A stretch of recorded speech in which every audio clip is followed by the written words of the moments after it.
Oi pessoal, hoje eu vou contar um pouco para vocês sobre a pichação e também um pouco do grafite na Roma Antiga. Pois é, os romanos eles também pichavam.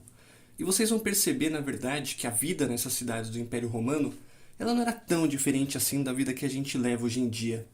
Se você mora, já morou no Brasil, independente da cidade, do bairro, da região que você mora, provavelmente você pode ter visto alguma coisa parecida com isso, com esse ou com esse outro aqui. Bom, se você estivesse numa cidade romana, lá pelo ano 50 depois de Cristo, você ia ver coisas bem parecidas nos muros e nas paredes ali da cidade. A pichação e o grafite, como vocês bem sabem, são formas de comunicação muito comuns nos centros urbanos. E isso não é uma novidade do mundo moderno. Seja escrevendo o próprio nome num lugar meio inusitado, escrevendo uma frase engraçada, passando uma mensagem, um desenho, e o mesmo acontecia na Roma. Eu tenho que viajar no tempo para comprovar isso? Bom, não. Por quê?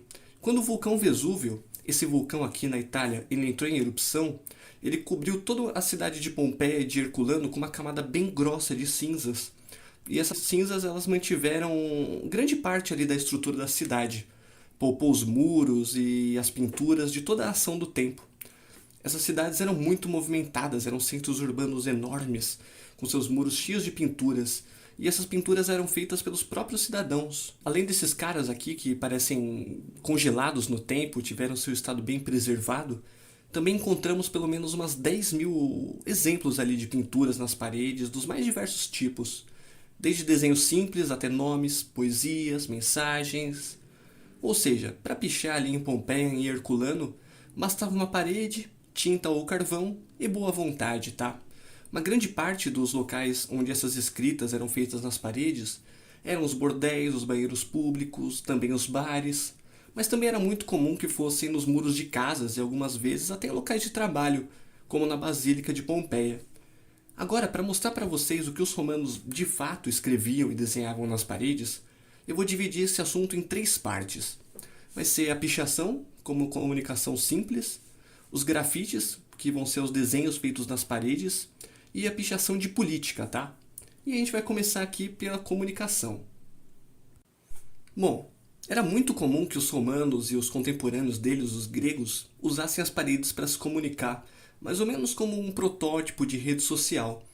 Algumas vezes eram mensagens e frases simples, né, escritas para que qualquer pessoa pudesse ler, mas algumas vezes essas mensagens eram bem direcionadas para alguém específico, né? E essas mensagens eram de todos os tipos. Então a gente vai começar pelo mais simples, que são as escritas dos próprios nomes, tá? Nas cidades de hoje é bem fácil encontrar pichação onde está escrito só o nome do pichador, uma tag, né, um apelido ou o nome de um grupo que ele faz parte.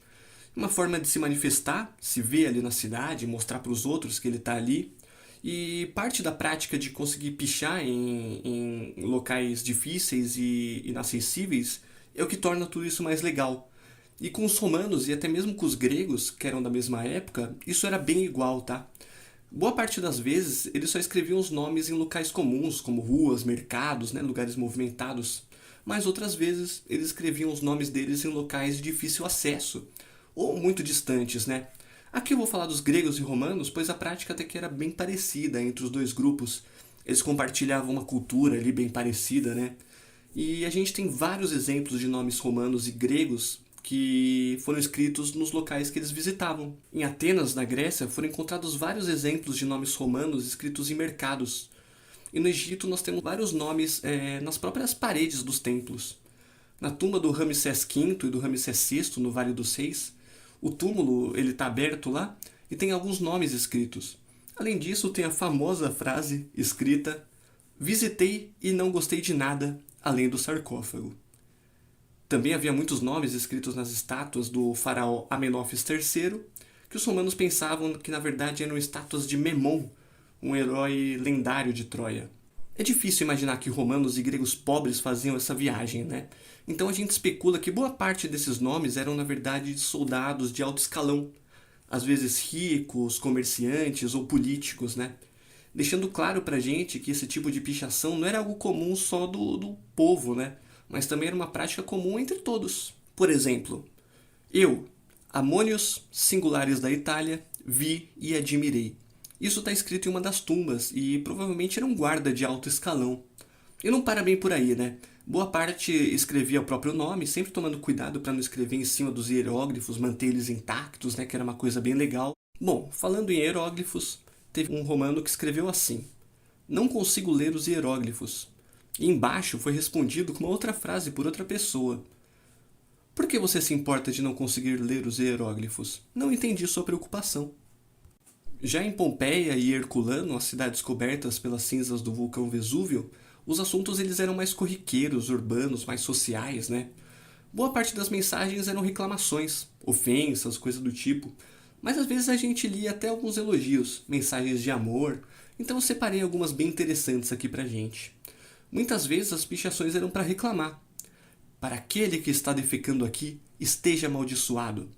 Se você menosprezar a maldição, Júpiter furioso será seu inimigo. Outras vezes as pichações elas podiam ser para explicar alguma coisa, como foi feito nesse quarto de hospedaria. Fiz xixi na cama. Errei, não minto. Porém, caro locador, não havia penico. Como é que eu vou culpar esse cara, né? Bom, esse outro aqui, ele gostava de julgar o grafite dos outros. Olha o que ele escreveu. Ó paredes, vocês aguentam muitos grafites tediosos. Me surpreende que não tenham desmoronado em ruínas. Um pouco trágico, né? Bom, esse outro, ele tinha informações privilegiadas ali sobre um cara que ele não gostava, né? Xie, espero que suas hemorroidas se esfreguem muito e doam mais do que doíam antes. Bom, um cara vingativo no mínimo, né? Bom, esse outro aqui usava as paredes para procurar um bandido. E olha só o que ele escreveu. Um pote de cobre desapareceu da minha loja. Quem devolver irá receber 65 moedas de bronze. Mais 20 serão dadas por informações que levem à captura do ladrão. Bom, e aparentemente reclamar de ladrões era bem comum, né? Olha esse outro. Ampliatus Pedânia é um ladrão. Bom demais, né? Esse outro aqui, ele provavelmente estava comendo com alguém e essa pessoa não sabia ler, porque ele escreveu assim. O homem com o qual estou almoçando é um bárbaro. Lembrando que bárbaro na Roma Antiga não era uma coisa boa, né? Nos banheiros públicos também, onde o povo fazia suas necessidades, era bem comum que se escrevesse nas paredes ali durante o ato, um pouco tedioso, né? Apolinares, o médico do imperador Titus, defecou bem aqui. Lembrando que ele defecou bem, né, gente? Então, pô, valia a pena explicar. Em banheiros, a gente tem muito grafite, né? Por exemplo, esse cara aqui que escreveu 3 vezes a mesma frase. Secundus fez cocô aqui. Secundus fez cocô aqui. Secundus fez cocô aqui. Ele fez cocô 3 vezes? Ou ele escreveu 3 vezes na mesma vez? Bom, esse outro homem aqui, provavelmente o último romântico. Se alguém não acredita em Vênus, deveria ver minha namorada. Bom, essa outra aqui provavelmente estava reclamando de alguém. Atimetus me engravidou. E também tinha outro que falou assim: Laganos, seu cruel, por que você não me ama? Já no caso desses dois aqui, eu acho que eram só grandes amigos, né? 2 homens queridos, amigos para sempre, estavam aqui. Se você quiser saber nossos nomes, eles são Gaius e Aulus. Também era comum que tivesse vários avisos de eventos postos nas paredes, né? Escritos, na verdade. Por exemplo, esse aqui. 5 dias antes das calendas de setembro vai acontecer a luta. Félix lutará contra os ursos. Bom, eram ursos de verdade? Ou eram guerreiros chamados de ursos? Difícil saber, né? Mas o meu preferido, né, estava no quarto de um gladiador, na verdade. E ele escreveu o seguinte: pense na filosofia do cara. Em 19 de abril, eu fiz pão. É uma coisa a se comemorar, né, gente? Pô, pelo menos escrever em algum lugar. Fora os que são escritos falando de serviços, né? De um restaurante ou taverna, tipo esse aqui. O oficial de finanças do imperador Nero acha essa comida um veneno. Ou esse outro aqui, que já estava reclamando um pouco mais. Queria que você pagasse pelos seus truques, dono do bar. Nos vende aquela água e guarda seu vinho bom todo para você. Um pouco performático ele, né? Já esse outro estava fazendo uma propaganda da terrinha dele. Gaius Sabinus envia um caloroso olá para Statius. Viajante, você come pão em Pompeia, mas vá no Séria para beber. Indo séria, a bebida é melhor. Claro, tem muitas outras frases interessantes, divertidas, e o conteúdo dos grafites, principalmente os escritos em bordéis de cunho mais quente, são muito engraçados, mas vão ficar de fora aqui do vídeo por causa do YouTube, né? Não quero que o meu primeiro vídeo no canal leve algum tipo de strike. Bom, agora a gente vai falar um pouco sobre o grafite na forma de desenho, tá? E desenhar nas paredes das construções romanas era uma coisa muito comum. Era até incentivado ali pela sociedade romana como uma forma de decoração. Na maior parte dos desenhos, os traços eram bem simples, né? E mostravam esses desenhos feitos com poucas linhas. Mas alguns dos desenhos eles cresciam, né? Conforme novos romanos ali começavam a desenhar em volta e completar com uma espécie de mural. Esses desenhos, na maior parte, bom, é esse não, vamos pular esse aqui. E eu acho que esse próximo também não vai dar. Bom, vemos em vários desenhos, tá, de animais pelas paredes de Pompeia e Herculano. Boa parte desses desenhos representavam alguns animais comuns, como aves, olha que galinha linda essa aqui, e cavalos. Esse aqui eu achei até bem moderno, tá? E até mesmo esse aqui, muito curioso, né? Parece ser um camelo e é o único grafite conhecido de um camelo feito na Roma Antiga. Outros tipos de desenho bem comuns assim na época das paredes romanas eram os gladiadores que lutavam nas arenas. Como esses aqui, olha só. Os gladiadores eles eram muito famosos, né? Muito conhecidos e eram admirados como se fossem heróis, né? Grandes guerreiros. E boa parte desses gladiadores eles tinham vários tipos de fãs. Hoje em dia a gente vê grafite por aí com jogadores de futebol, com músicos, né? O que não é uma coisa tão diferente assim. As batalhas nos coliseus eram como esportes. Os cidadãos eles costumavam desenhar esses gladiadores preferidos deles, né? E algumas vezes adicionavam até os nomes dos gladiadores, ou os apelidos pelos quais eles eram conhecidos. Esse desenho aqui, por exemplo, mostra um gladiador com arco. E esse outro, ele está segurando aqui um grande escudo, né? Outros artistas, às vezes, se aventuravam em fazer alguns desenhos mais complicados. Esse desenho aqui, por exemplo, os historiadores acreditam que representa a Medusa, com seus cabelinhos de cobra. Já esse outro aqui parece mais ou menos contar uma história, né? Como se fosse um homem e um cão que estão caçando ali uma espécie de um cervo e o homem ele está prendendo o animal com essa corda e puxando ele. Alguns dos romanos eles desenhavam os gladiadores, bem, rijos, para não falar outra coisa, para mostrar a masculinidade, a virilidade dos ídolos deles, né? Mas dessa imagem aqui eu vou poupar vocês um pouco, vocês não precisam ver isso. Se vocês estão esperando aqui ver o grafite desse tipo de coisa, eu acho que vai ficar para outra hora.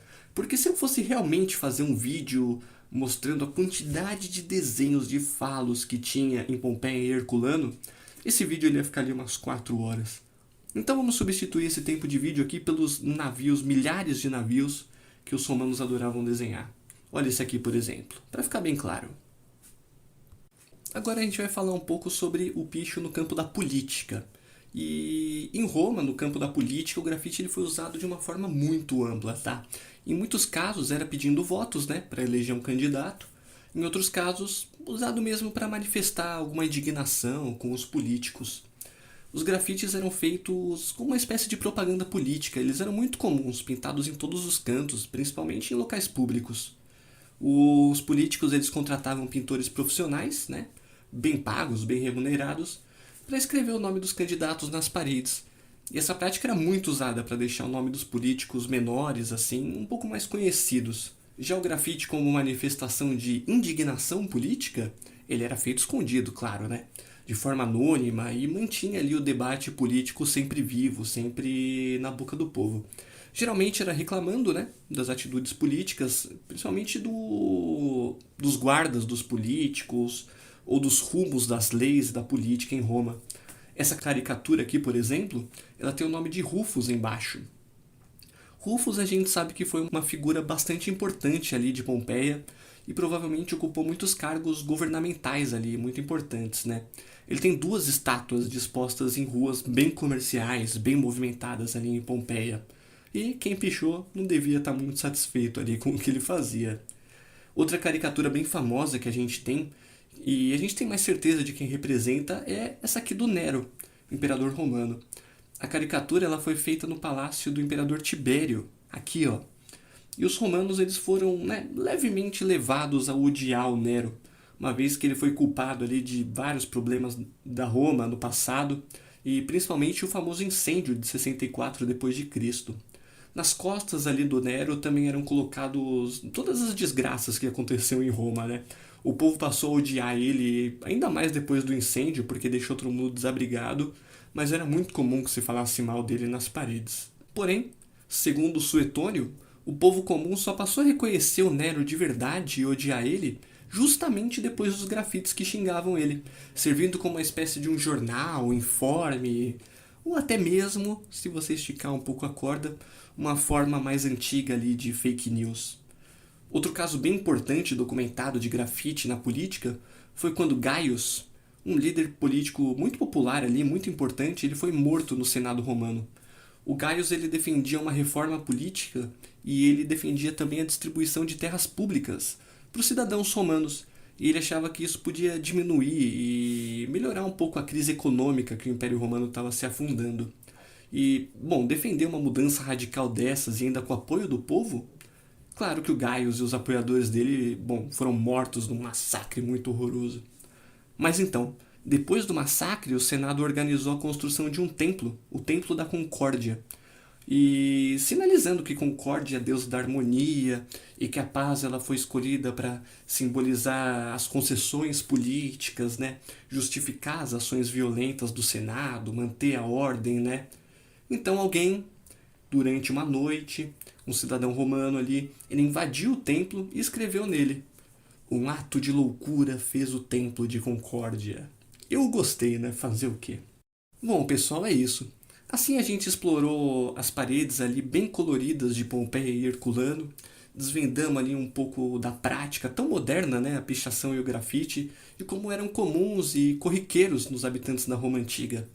Essas expressões urbanas nas paredes das cidades romanas, elas mostram que a realidade, a vida ali deles era muito movimentada e eles levavam tudo com bom humor e às vezes até com ironia, né? E no final das contas até faz a gente pensar um pouco. Os romanos, eles não viam a pichação e o grafite com um olhar moralista, como um ataque à propriedade privada ou propriedade pública, mas só como manifestação artística comum. Bem legal, né, galera? Bom, muito obrigado aí por assistir esse vídeo até o final. Eu tô começando esse canal novo no YouTube hoje. Espero que vocês curtam, compartilhem, mandem para todo mundo, para me incentivar a fazer um outro vídeo talvez posteriormente, tá bom? Muito obrigado aí, até mais. Tchau, tchau.